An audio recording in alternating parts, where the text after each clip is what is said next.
श्याम शक्ति मंडल का 32वां वार्षिकोत्सव धूमधाम से संपन्न। देर रात तक भजन संध्या में झूमे श्रद्धालु बड़नगर। श्री श्याम शक्ति मंडल बड़नगर द्वारा 32वां वार्षिकोत्सव धूमधाम से मनाया गया। मुख्य बस स्टैंड पर आयोजित इस भव्य आयोजन में बड़ी संख्या में श्रद्धालु देर रात तक भजन संध्या का आनंद लेते रहे। कार्यक्रम का शुभारंभ गोकुल बगीची बड़नगर मंदिर के महंत ज्ञानदास महाराज ने दीप प्रज्वलन और अखंड ज्योति से किया। इसके बाद उन्होंने भक्तों को आशीर्वचन दी। शक्ति मंडल के सदस्यों ने बाहर से आए कलाकारों का गर्मजोशी से स्वागत किया। भजनों में बही भक्ति रस की गंगा अलवर से आए शाहमीर म्यूजिकल ग्रुप के गायक नरेश सिंह शेखावत ने फागण की धमाल सुनाकर श्रद्धालुओं को मंत्रमुग्ध कर दिया।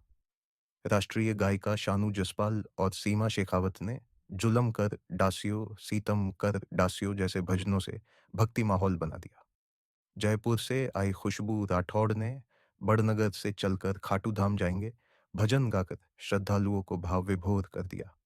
रोमांचक झांकियां और प्रदर्शन कार्यक्रम में मनीष सैनी पचलंगी और आलेला से आए ने जीवित सांपों के साथ तेजाजी महाराज की झांकी प्रस्तुत की, जो श्रद्धालुओं के लिए आकर्षण का केंद्र रही।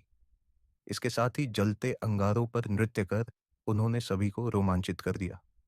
एवजेक एंड म्यूजिकल ग्रुप भाकरी ने विभिन्न देवी देवताओं की भव्य झांकियां प्रस्तुत कर श्रद्धालुओं का मन मोह लिया।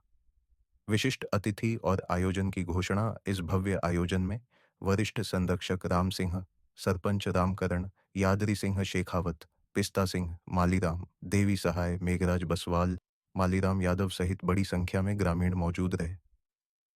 मंडल अध्यक्ष सुंदर सिंह शेखावत और राम सिंह शेखावत ने बताया कि 32वीं बाटू नगरी की पदयात्रा 5 मार्च को सुबह 8 बजे डीजे के साथ रवाना होगी। कार्यक्रम में उमड़ी भारी भीड़ ने आयोजन की सफलता को दर्शाया, जहां भक्ति और श्रद्धा की लहर में हर कोई सराबोर नजर आया। रामेश्वर महादेव मंदिर और हीरामल बाबा का 9वां भंडारा 5 मार्च को पावटा कस्बे के समीप भूरी भड़ाज की ढाणी फैक्ट्री वाली में स्थित रामेश्वर महादेव मंदिर और हीरामल बाबा मंदिर में 5 मार्च को भगवान शिव का प्रसादी भंडारा और जागरण आयोजित किया जाएगा। भामा शाह बालदास स्वामी और शंकरलाल स्वामी द्वारा आयोजित इस धार्मिक कार्यक्रम की तैयारियां जोरों पर हैं। शंकरलाल स्वामी ने बताया कि आयोजन के लिए बैठक व्यवस्था और पार्किंग की जिम्मेदारी संबंधित सदस्यों को सौंप दी गई है। भंडारे में श्रद्धालुओं के लिए विशेष प्रसादी की व्यवस्था की गई है, जिसमें बड़ी संख्या में भक्तों के शामिल होने की संभावना है। बानसूर में साइबर क्राइम से बचाव पर वित्तीय साक्षरता शिविर का समापन। बानसूर कस्बे के कृषि उपज मंडी के पास एसबीआई बैंक में आयोजित वित्तीय साक्षरता शिविर का समापन समारोह शुक्रवार को संपन्न हुआ।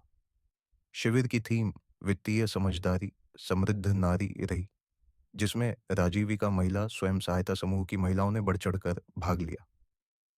सेंटर मैनेजर सुरेंद्र कुमार यादव ने महिलाओं को वित्तीय बजट, साइबर क्राइम से बचाव, जीवन बीमा, एफडी, आरडी और लोन से जुड़ी अहम जानकारियां दी।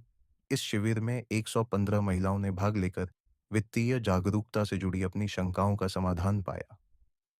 डिजिटल युग में सुरक्षित ऑनलाइन लेन देन करने की अपील भी की गई।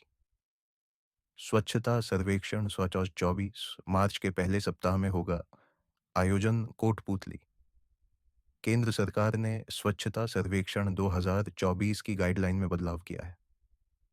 नई गाइडलाइन के अनुसार निकायों को सर्विस लेवल प्रोग्रेस पर ध्यान देना होगा और प्रत्येक वार्ड स्तर पर किए गए कार्यों की विस्तृत जांच की जाएगी। नई व्यवस्था के तहत यदि रिकॉर्ड में बताई गई स्थिति मौके पर 20% से अधिक भिन्न पाई गई तो नेगेटिव मार्किंग होगी। इसके अलावा स्वच्छता सर्वेक्षण के अंकों का कुल योग 9,500 से बढ़ाकर 12,500 कर दिया गया है। इस बदलाव को ध्यान में रखते हुए नगर परिषद ने सर्वेक्षण की तैयारियां तेज कर दी हैं। 5वीं और 8वीं बोर्ड परीक्षा अब परीक्षा शुरू होने तक कर सकेंगे आवेदन। कोटपूतली 5वीं और 8वीं बोर्ड परीक्षा में शामिल होने से वंचित अभ्यर्थियों को एक और मौका मिला है। अब वे परीक्षा शुरू होने से पहले तक आवेदन कर सकेंगे। 8वीं कक्षा के वंचित विद्यार्थी अपने ब्लॉक के सीबीईओ लॉगिन से आवेदन कर सकते हैं। 5वीं कक्षा के विद्यार्थी स्कूल लॉगिन के माध्यम से आवेदन कर सकेंगे।